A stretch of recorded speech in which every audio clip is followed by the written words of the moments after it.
I'm going to be making some couscous. Over medium-high heat, I'm just going to add 2 tablespoons of butter, and I'm going to melt the butter right now, and I'm going to wait for the foaming to subside. So I'm going to measure out 2 cups of couscous.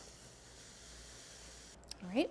I'm going to cook the couscous in the melted butter for about 5 minutes, and this is called the pilaf method, similar to how you would make rice pilaf. You're toasting the grains of the couscous, so it's going to bring out a little bit more depth and complex flavors. And it's also, the fat in there is going to coat each grain, so it's going to prevent the couscous from clumping up. Stirring frequently, I'm just going to go in there every once in a while, but I'm going to let this go for about 5 minutes until the grains are beginning to brown. And in the meantime, I'm going to go grab some chicken broth and some water. It's been about 5 minutes. I'm going to add our liquid. I've got a cup of chicken broth and a cup of water. And then I'm going to add a little salt, 1 teaspoon.